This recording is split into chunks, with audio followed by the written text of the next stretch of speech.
Essa preparação, estar preparado para não ser arrebanhado junto com... Quer dizer, para não seguir... É arrebanhado mesmo, é isso mesmo, arrebanhado mesmo. Para não ser arrebanhado, então, pelo anticristo, essa preparação, ela só se dá por meio da igreja. O que eu quero dizer com isso? Dá pra fazer isso sozinho no quarto ou você tem que congregar para se preparar? Boa pergunta. Você sabe que desde os anos 1960, quando teve o Concílio Vaticano II, começou uma crise eclesiástica dentro do catolicismo, depois chegou no mundo evangélico. Eu vou historiar rapidinho em 2 minutos. Por favor. O Concílio Vaticano II foi uma coisa que, assim, foi a maior polêmica do catolicismo do século XX. Porque uma ala progressista da igreja viu o Concílio Vaticano... Quem é católico e conhece a história da igreja vai entender o que eu estou falando. Uma ala progressista da igreja viu o Concílio Vaticano II como sendo uma porta de abertura para a modernidade. Já tinha o processo do Aggiornamento, que era antes, né, do Papa Paulo VI, antes do Paulo VI, do João XXIII, de modernizar a igreja, as encíclicas sociais de João XXIII. Então já havia esse movimento. Então uma ala progressista da igreja estava ansiando por aquilo.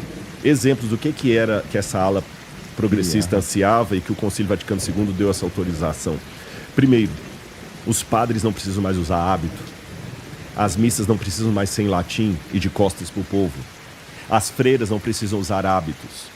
Você está entendendo? A obediência aos bispos pode ser um pouco mais questionada, uma série de coisas assim. Já a ala mais conservadora da igreja, que entendia esse progresso como sendo uma perda de valores, entendia que não, que o Concílio Vaticano II estava mergulhando a igreja numa apostasia. Tá. Então você tem de um lado figuras como Teilhard de Chardin, progressista, o von Balthasar, do outro lado, falando que não, foi a pior coisa da igreja, etc. Bom, então, nessa época, começou a ter uma igreja, um êxodo muito grande de católicos. É aí que foi o divisor d'água, anos 60, 1960. O concílio foi em 65. Um divisor d'águas, que antes o católico era católico mesmo, praticante, em todas as partes do mundo. Sabe aquela famosa beata que a gente fala do Brasil, né? Todo mundo era católico.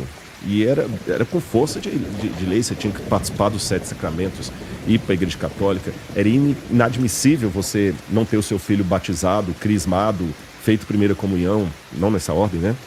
Tinha que fazer tudo isso, pedir a bênção para o padre, fazer o sinal da cruz quando passava à frente de uma igreja. E a polarização entre protestantes e católicos era muito, muito acirrada. Mas a partir dos anos 1960, um grande grupo de católicos cansou daquela briga. E tem um autor, padre, depois ele até deixou a batina, François Roustan, que ele escreveu um artigo na revista Christus chamado Le Troisième Homme, o terceiro homem.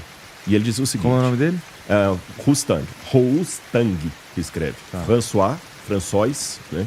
François Roustan, Le Troisième Homme. Ele falava, antes havia um homem que era o progressista. Perdão, o conservador. Depois veio o progressista. Os dois brigando dentro da igreja. Agora surgiu o terceiro homem, que é aquele católico, que ele cansou da briga, ele só apagou a luz e eu sou católico, mas já não vai mais para a igreja, já começa a ficar isso do quarto. Uhum. Aí surgiu esse que vulgarmente a gente chamou de católico de IBGE. Tá. Que a pessoa falou, sou católico, mas ele foi à igreja 20 anos atrás. Aí que começou esse fenômeno.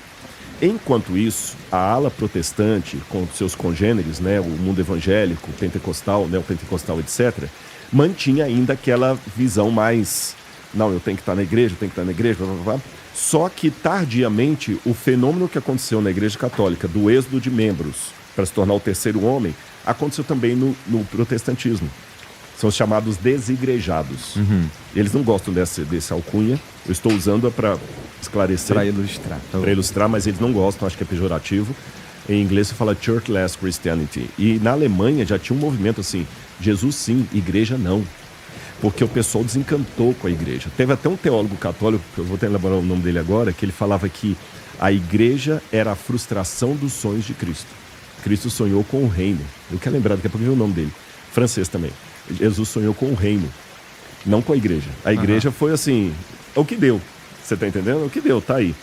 Então, hoje tem uma parada muito grande das pessoas que é o seguinte, olha, igreja, eu não preciso de igreja. Eu vou parar para passar raiva. Tem tanto escândalo em nome da igreja e tudo mais e tudo. Mas qual deveria ser a nossa postura?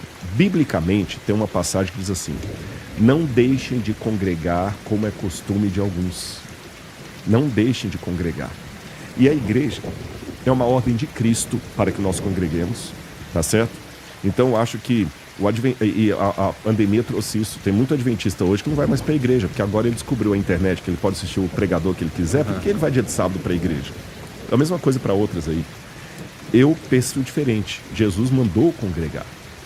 Ele falou: onde houver 2 ou 3 reunidos em meu nome, lá estarei. Ele não falou onde houver 1. A palavra igreja, quando alguns falam assim, a igreja sou eu. Essa frase é uma tolice do ponto de vista gramatical, que a palavra igreja, eclesia, em grego, ou kahal, em hebraico, é uma coletânea, um conjunto de pessoas. É coletivo. Seria tão estúpido dizer a abelha é a colmeia. Não, a abelha não é a colmeia. A colmeia é um coletivo de abelhas. Então a igreja não sou eu. A igreja sou eu e mais todos os outros com os quais eu sou obrigado a conviver. Porque mesmo se tratando da minha igreja, com as minhas doutrinas, tem gente lá que eu não vou com a cara dele. E ele também não vai com a minha cara. Isso é normal. Tem que conviver. Mas tem que conviver. Que é a maneira que eu tenho de lidar com o meu ego. É a maneira que Deus me põe de lidar com o meu ego. Você vai conviver com um cara com quem você não fazia amizade, mas lá ele vai ser seu irmão. Deus está trabalhando o meu ego, a minha arrogância. Por que eu sou tão superior que eu não posso conviver com ele? Só porque eu sei falar mais de um idioma e ele fala mal o português? Só porque eu sou um CEO de uma empresa e ele é o faxineiro da igreja? Você tem que estar lá todo mundo cantando junto lá, e na hora da Santa Ceia todo mundo participando junto. E na igreja adventista a gente lava os pés uns dos outros na Santa Ceia. Na igreja católica, para dar um exemplo, na Batista, você tem que estar lá com um camarada que, o vizinho que te apurrinha, você está lá com ele na missa, recebendo a comunhão. Então a igreja faz parte dos planos de Deus. Qualquer pessoa avulsa está correndo o sério risco de perder a sua salvação. Porque cristianismo sem igreja é como academia sem personal trainer dentro de casa. Você não faz direito, não. Entendi. Você não faz. Tá. Então, muita gente precisa repensar a maneira como encara a própria espiritualidade, porque tem muita gente que pensa, quer dizer, se a gente for levar em consideração o ponto de vista, o teu ponto de vista, porque eu conheço uma galera que se diz cristão pra valer, praticante no sentido de eu falo com Deus e tudo mais, mas dentro de casa. Eu não tô indo a nenhum templo regularmente, tá? Mas eu tenho pensado bastante sobre isso, cara. Não sobre espiritualidade, sabe? Isso é uma das coisas que mudou em mim recentemente. Aí eu era o cara que via um carro e aí no carro tem o adesivo, foi Deus que me deu. Eu ficava, porra, Deus que te deu, mano.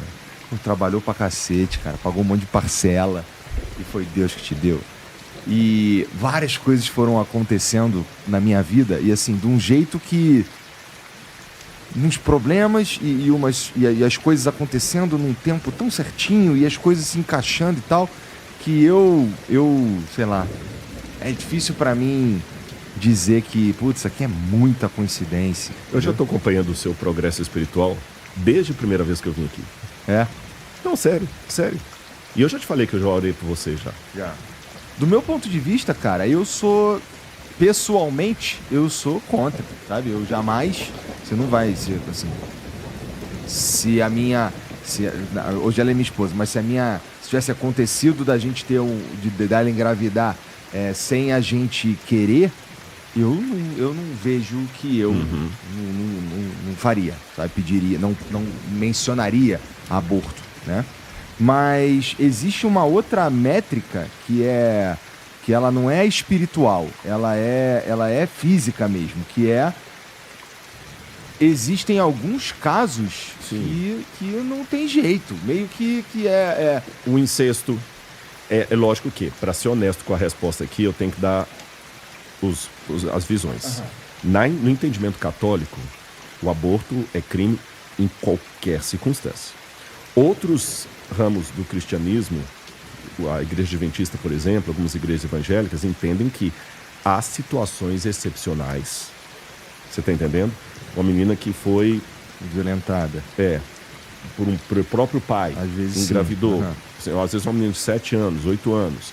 Então, se bem que a posição adventista, para ser coerente aqui, estou falando da igreja adventista é porque é a minha igreja, mas cada um pode falar da sua aí, não é? Não significa que a igreja fala assim, vai lá e aborta. Não. A igreja diz que quando é um caso excepcional como esse, quem que tem que decidir sobre isso?